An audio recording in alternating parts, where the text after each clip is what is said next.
जय तो संस्कृतम दोस्तों, आपका स्वागत है आप ही के चैनल पे। मैं कमलेश तराया।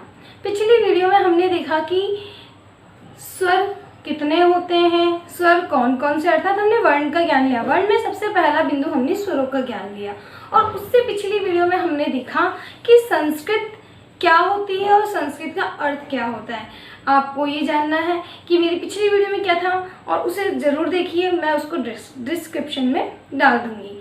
अब आज हमारा स्वर के बाद नया बिंदु है व्यंजन। व्यंजन किसे कहते हैं, व्यंजन क्या होता है। अब व्यंजन से तात्पर्य क्या है, व्यंजन क्या होता है। अगर कहा जाए तो व्यंजन उसे कहते हैं जो स्वरों की सहायता से बोले जाते हैं, ऐसे वर्ण जिनका उच्चारण हम स्वरों की सहायता से करते हैं। या तो हम कहें तो स्वरम अनुगम्यति इति व्यंजनानि, अर्थात हम कहें तो कह सकते हैं स्वरम अनुगम्यति इति व्यंजनानि। स्वरम अनुगम्यति, अनुगमन का अर्थ होता है अनुसरण करना, जो स्वरों का अनुसरण करता है, जो स्वरों की सहायता से बोले जाते हैं, ऐसे वर्णों को हम व्यंजन कहते हैं। अगर एक और तरीके से कहा जाए तो व्यंजनम च अर्धमात्रिकम, अर्थात व्यंजन अर्धमात्रिक होते हैं। अभी आप पूछेंगे अर्धमात्रिक किस प्रकार होते हैं। अर्धमात्रिक का मतलब होता है ऐसे व्यंजन जो आदि मात्राओं से बने होते हैं। जैसे अगर कहा जाए क हमारा व्यंजन है, इसको हम मानक वर्ण कहेंगे। क में अगर हमने अ अर्थात स्वर का समायोग किया, क में अगर हमने अ को मिलाया तो हमारा वर्ण बनेगा क। इसे हम कहेंगे व्यंजन। व्यंजन को जब मानक रूप में देखते हैं क को, तो इस प्रकार बोला जाता है। अगर हम स्वरों की सहायता से इसे बोले तो इसे क पढ़ा जाएगा। इसीलिए हमने पहले कहा कि जो स्वरों का अनुगमन करता है इसे व्यंजन कहते हैं। ये क हमारा स्वरों के साथ जुड़ रहा है, इसलिए हमने इसको क लिख दिया। अगर बोला जाए व्यंजनम च अर्धमात्रिकम, अर्धमात्रिक होता है अर्थात आधा मात्राएं होती हैं, तो अगर इसको केवल ये बोला जाए, हम इसको छिपा दें तो हमारा ये क बच जाता है शेष, इसे हम अर्धमात्रिक भी बोलते हैं। अगर कहा जाए कि व्यंजन कुल कितने प्रकार के होते हैं, व्यंजन कुल 33 प्रकार के होते हैं। कितने प्रकार के होते हैं, व्यंजन 33 प्रकार के होता है। इन्हें हल भी कहा जाता है। हल किस प्रकार कहा जाता है, हमने पिछली वीडियो में माहेश्वर सूत्र पढ़े थे, जिसके अंतर्गत हमने ये कहा था कि माहेश्वर सूत्र में जो प्रथम 4 सूत्र होते हैं वह स्वर से जुड़े होते हैं, वह स्वर होते हैं। जैसे अ इ ऊण, रील र क, ए ओंग, आई औ च, ये हमारे 4 जो प्रत्याहार सूत्र थे वो स्वरों से जुड़े होते हैं, तभी हमने उन्हें अच भी कहा था। अब हमने देखा हल। हल कैसे हुआ, माहेश्वर सूत्र का जो हमारा 5वां सूत्र स्टार्ट होता है, शुरू होता है, वहां से लेकर हमारे जो 14वां सूत्र नंबर है, अर्थात हम कहें तो कुल 10 प्रत्याहार सूत्र हमारे व्यंजन से जुड़े होते हैं। जैसे हमने देखा था पहला सूत्र हमारा था पहला सूत्र व्यंजन प्रत्याहार सूत्र का, हमारा पहला सूत्र स्वर वाला अ इ ऊण था जो स्वर में जुड़ गया। अब हम पहला सूत्र इसके अंदर हुए, अगर हम लिख दें कि 5वां सूत्र, तो ये भी हमारा सही है क्योंकि 5वें से हम इसको शुरू कर रहे हैं।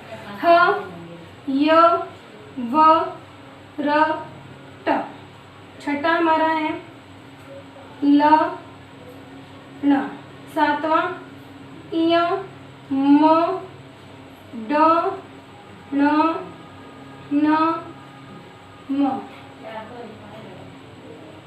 8वां झ भ य, 9वां घ ढ ध श, 10वां ज ब ग ड़ द श, 11वां ख फ छ ठ थ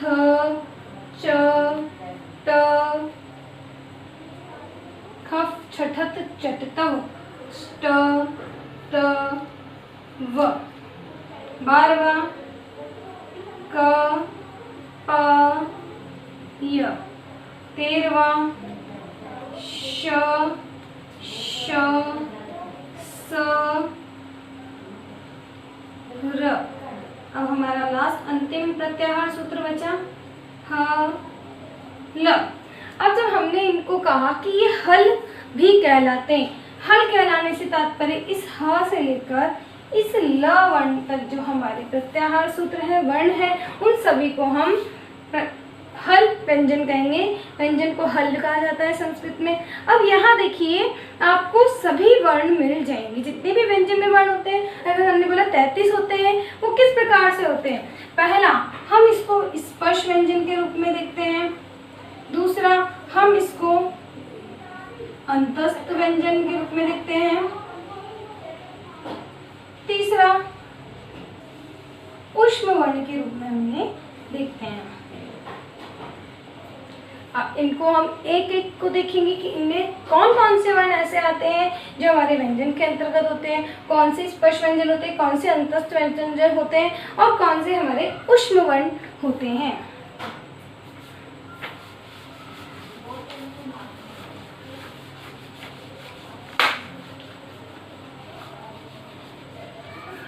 पहला हमारा आता है स्पर्श व्यंजन।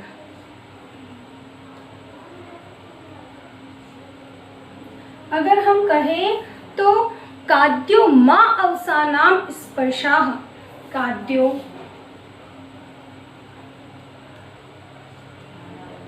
मा अवसानाम स्पर्शाः। अब इसका अर्थ क्या होता है? अर्थ से कहे तो काद्यो मा अवसानाम, क जिसके आदि में हो, क जिसके आदि में हो, अर्थात आद्यो मतलब होता है आदि, आद्यो मतलब होता है आदि, क जिसके आदि में हो, मा अवसानम अर्थात यहाँ बोला जाए तो म जिसके अवसानम, अवसानम मतलब होता है अंत में हो, माँ जिसके अंत में हो, उसे हम स्पर्श व्यंजन कहते हैं। जैसे हम देखें तो हमने वर्ण हमने पढ़ा है क वर्ग, दूसरा हमारा च वर्ग, तृतीय हमारा ट वर्ग,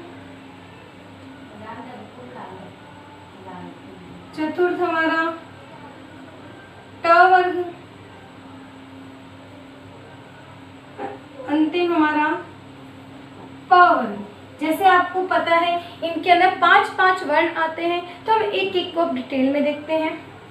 क वर्ण, क,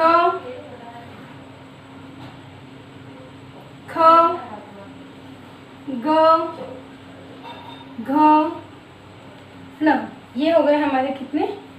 5। च वर्ग, च, छ, ज, झ, य, ये हमारे हो गए फिर से 5 वर्ण। ट वर्ग, ट, ठ, ड, ढ, ल, ये हो गए हमारे फिर से 5 वर्ण। त वर्ग, त, थ, द, ध, न, पुनः ये हो गए हमारे 5 वर्ण।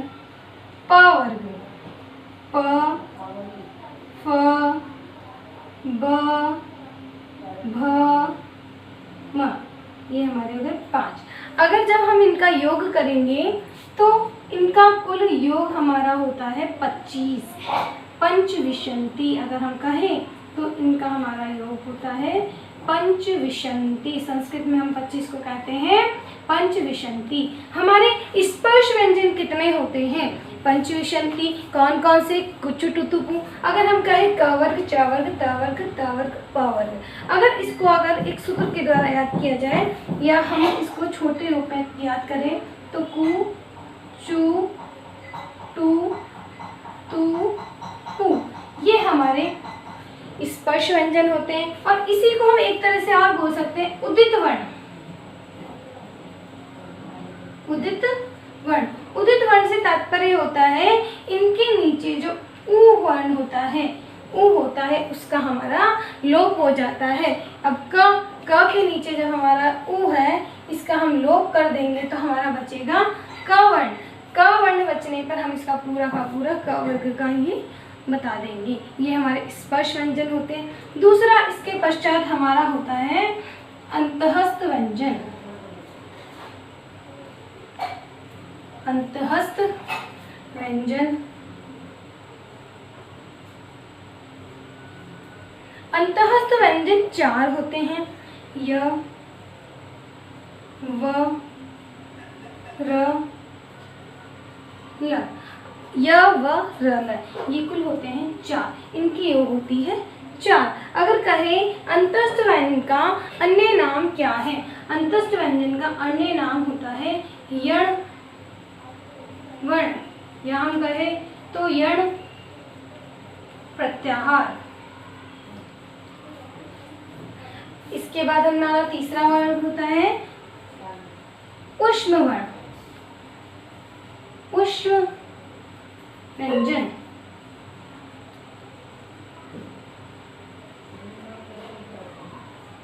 ऊष्म व्यंजन कौन से होते हैं?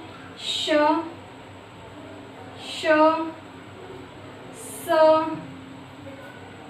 ह। ये भी कुल कितने होते हैं? 4। जिस प्रकार अंतःस्थ व्यंजन भी 4 होते हैं और ऊष्म व्यंजन भी हमारे 4 होते हैं।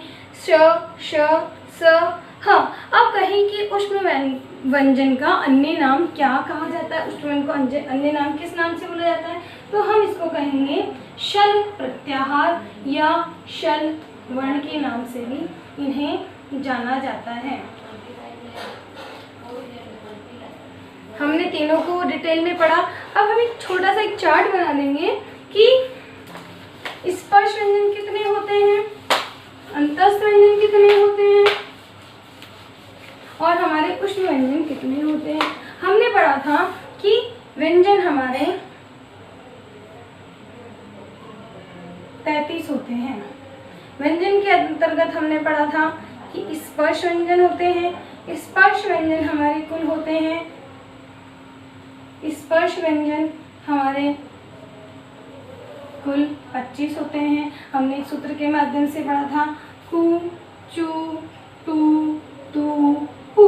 केवल आपको इतना याद रखना है कुचु टुटु पू। ये तो आप सिंपल से याद कर ही सकते हैं, कुचु टुटु पू। इसमें हमारा पूरे 25 वर्ण समाहित हैं। द्वितीय हमारा आता है अंतःस्थ वर्ण। अंतःस्थ वर्ण की संख्या कितनी होती है? अंतःस्थ वर्ण की संख्या होती है 4। इसके बाद हमारा इसी के अंतर्गत तीसरा आता है ऊष्म वर्ण। ऊष्म वर्ण कितने होते हैं या ऊष्म व्यंजन कितने होते हैं? तो कहा जाए 4। कुल इन तीनों की संख्या होती है 33। हमारे कुल व्यंजन कितने होते हैं? 33। हमने पिछली बार पढ़ा था स्वरों की संख्या होती है। अगर कहा जाए कुल स्वर कितने होते हैं तो 13, परंतु अगर कहा जाए संस्कृत में कुल स्वर कितने होते हैं, वह होते हैं 9। हमने इसको ऋस्व दीर्घ और प्लुत के माध्यम से भी जाना। इसके बाद हम देखते हैं अयोगवाह। अयोगवाह। अब ये अयोगवाह क्या होते हैं? अयोगवाह वह होते हैं जिसे कहा जाए यद अयुक्ताः वहन्ति, यद अयुक्ताः वहन्ति, अर्थात ऐसे वर्ण जो ना तो स्वरों की गिनती में आते हैं और ना ही व्यंजन की गिनती में आते हैं। ऐसे वर्ण जो ना तो स्वरों की गिनती में आते हैं और ना ही व्यंजन की गिनती में आते हैं, वो अयोगवाह कहलाते हैं। तो हम इसका एक बार अर्थ लिख लेंगे। जो ना तो स्वर ना ही व्यंजन में गिने जाते हैं,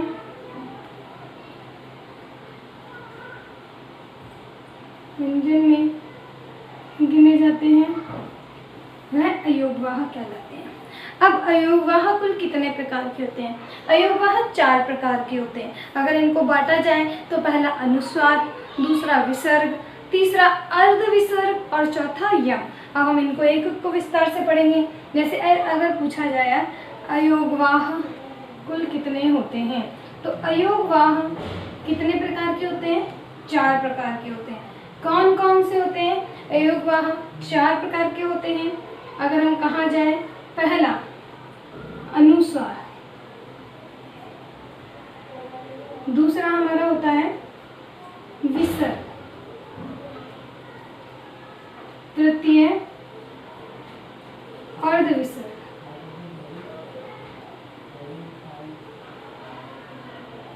चतुर्थ हमारा होता है यम। अगर कहा जाए कि अनुस्वार क्या होता है, हमने ये देख लिया अयोगवाह क्या होता है। अयोगवाह के अंतर्गत 4 प्रकार होते हैं। पहला अनुस्वार, अनुस्वार एक प्रकार का चिन्ह होता है, इसे हम अनुस्वार कहते हैं। विसर्ग जो एक प्रकार का चिन्ह होता है, ये हमारा विसर्ग होता है। ना तो ये स्वरों की गिनती में आते हैं, ना ही व्यंजन की गिनती। अर्ध विसर्ग, अर्ध विसर्ग भी 2 प्रकार के होते हैं। पहला हम कहें तो जिह्वामूलीय, जिह्वामूलीय। द्वितीय हम कहें तो उपधमानीय। अर्ध विसर्ग 2 प्रकार के होते हैं, जिह्वामूलीय और उपधमानीय। अब जिह्वामूलीय किसे कहते हैं? जिह्वामूलीय के लिए वह वर्ण होते हैं क और ख। अब आप कहेंगे ये क्या होता है? ये कहलाते हैं अर्ध विसर्ग, क्योंकि हाँ आपने देखा होगा हम विसर्ग इस प्रकार विसर्ग बनाते हैं। अगर इस विसर्ग को हम इस प्रकार बना दें, ऊपर का आधा आधा हमने काट दिया, तो इसमें और इसमें एक अंतर आ जाएगा कि ये अर्ध विसर्ग की तरह बन जाएगा। इसलिए हम इसे अर्ध विसर्ग कहते हैं। अर्ध विसर्ग 2 प्रकार के होते हैं, जिह्वामूलीय और उपधमानीय। उपधमानीय के अंतर्गत 2 वर्ण आते हैं, प और फ। ये हमारे कहलाते हैं अर्ध विसर्ग। अब हमारे यम कौन से होते हैं? चौथा हमारा था यम। अगर कहा जाए तो यम भी हमारे 4 प्रकार के होते हैं। यम 4 प्रकार के होते हैं। पहले तो हम ये जानेंगे यम किसे कहते हैं। यम किसे कहते हैं? ऐसे वर्ण जो वर्ग के पहले, दूसरे, तीसरे और चौथे वर्ग, पहले, दूसरे, तीसरे और चौथे वर्ण का द्वित करने के बाद में अगर उसी वर्ग का पंचम वर्ण आ जाए, पंचम वर्ण जैसे ञ, म, ड, न, ये पंचम वर्ण आ जाए तो प्रथम वर्ण का द्वित हो जाता है। जैसे हम उदाहरण के माध्यम से भी इसको देख सकते हैं। पहले हम इसकी एक छोटी सी परिभाषा देखेंगे। ऐसे वर्ण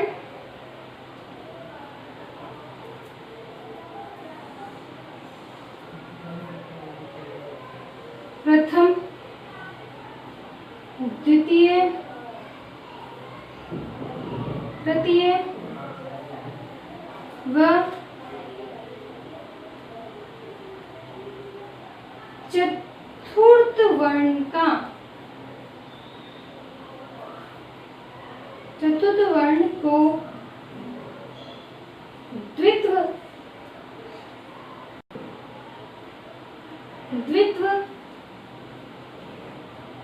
करने के बाद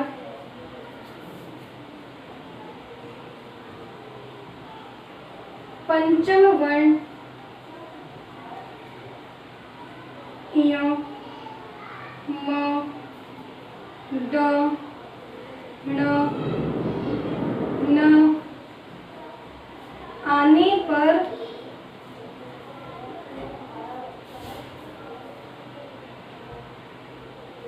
प्रथम, द्वितीय, तृतीय और चतुर्थ वर्ण का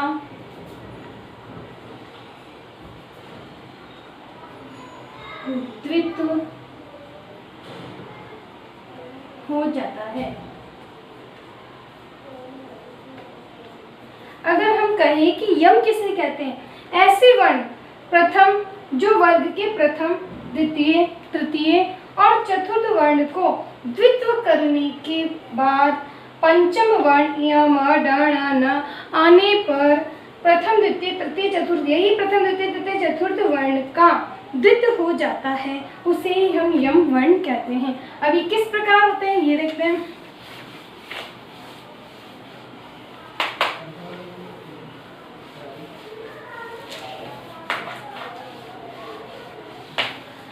हमने देखा था यम 4 प्रकार के होते हैं।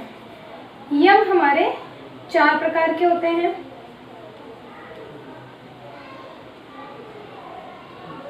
पहला, अगर हम कहें पहला,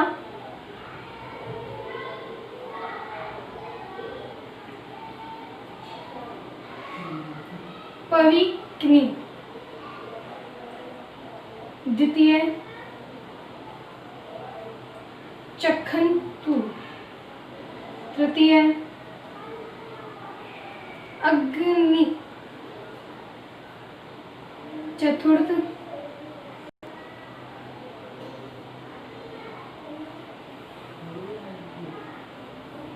घनंतु, घनंती।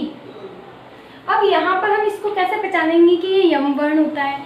जैसे देखिए यहाँ पर क द्वित है, यहाँ पर क का ही द्वित हुआ तो हमारा जो पंचम वर्ण है उसके पूर्व वाला वर्ण यम कहलाता। इसका मतलब हमारा जो ये क है ये यम कहलाएगा, ये हमारा यम वर्ण कहलाएगा। इसी प्रकार यहाँ पर हमारा ख हो गया, यहाँ पर हमारा ग हो गया, यहाँ हमारा घ हो गया, क्योंकि इन सब के पीछे हमारा एक पंचम वर्ण न लगा हुआ है, इसलिए हम इसको कहेंगे ये सारे यम वर्ण होते हैं।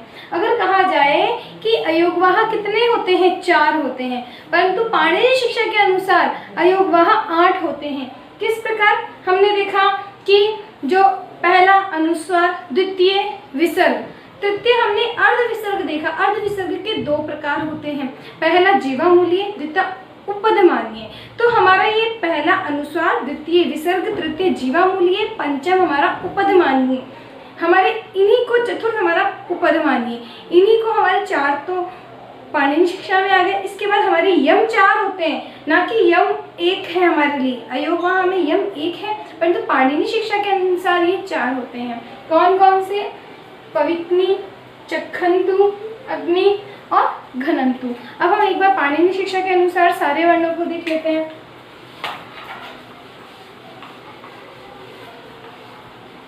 प्रश्न आता है कि पाणिनीय शिक्षायाम अनुसारेण वर्णाः कति सन्ति?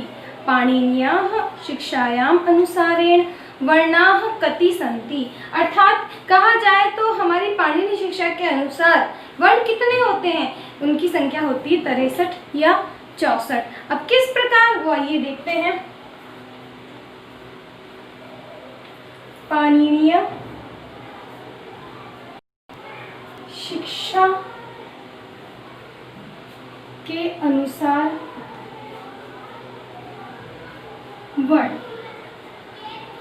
वर्ण को हमने 2 माध्यम से देखा था, स्वर और व्यंजन।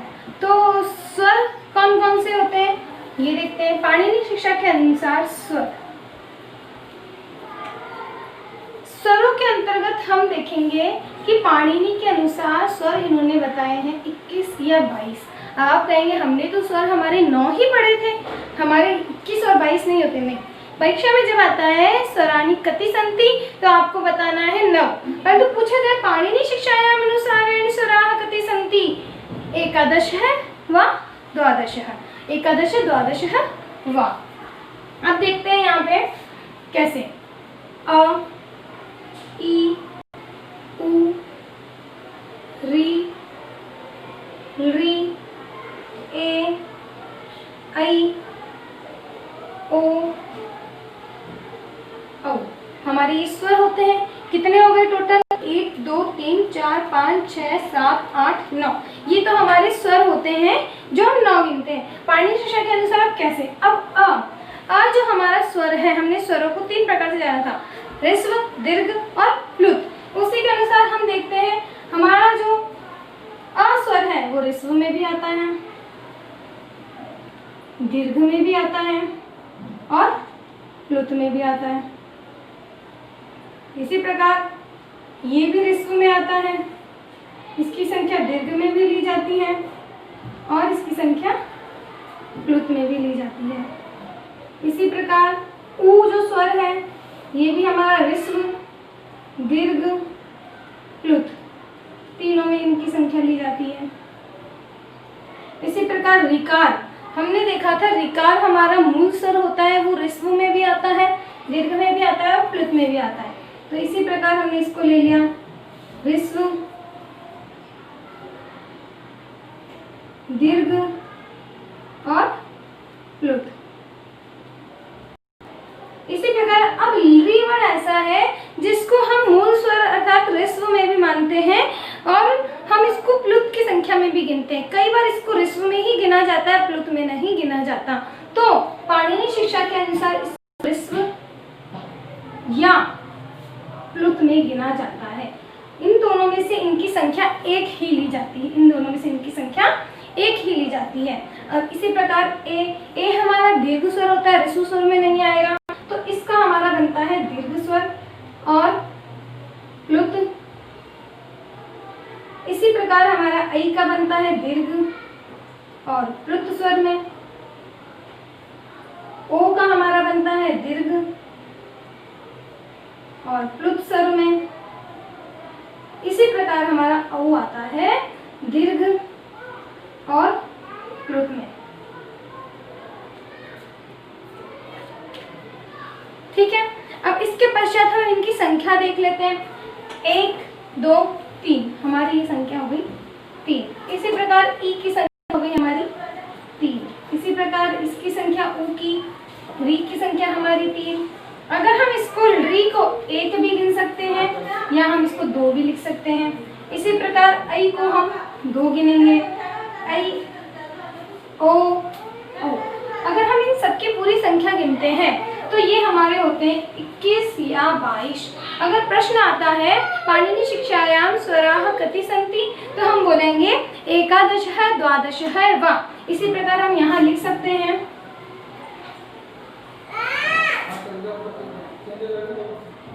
11 12 वा।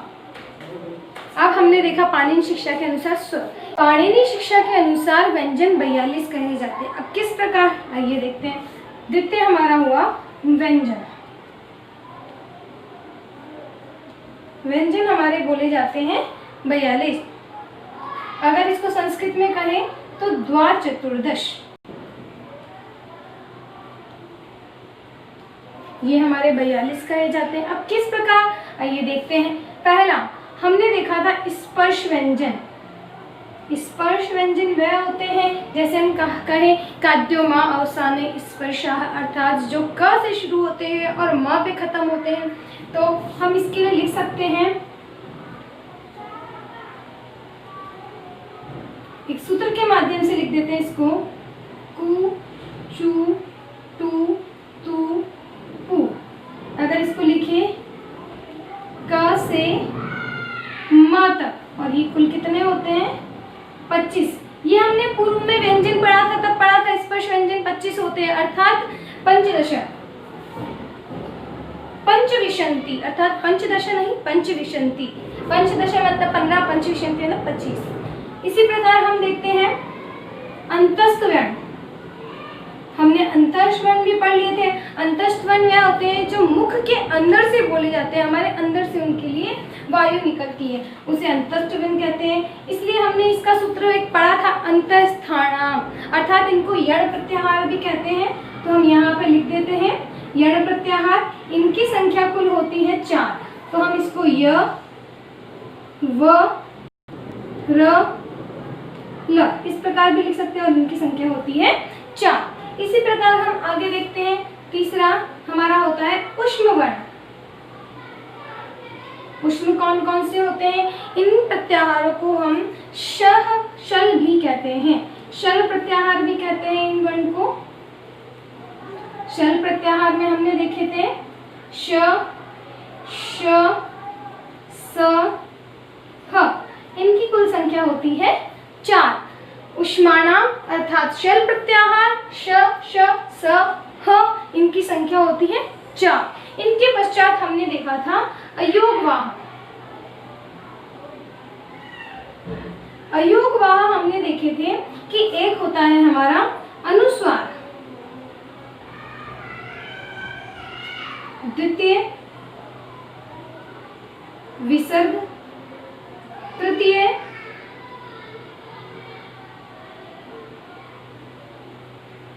अर्धविसर्ग, जिसके अंतर्गत हम दो गिनते हैं। एक तो हम बोलते हैं जीवामूलीय और दूसरा हम गिनते हैं उपधमानीय। चतुर्थ हमारा होता है यम, और ये कुल होते हैं 4 प्रकार के। और 4 प्रकार के कौन कौन से होते हैं? पहला द्वितीय हमारा होता है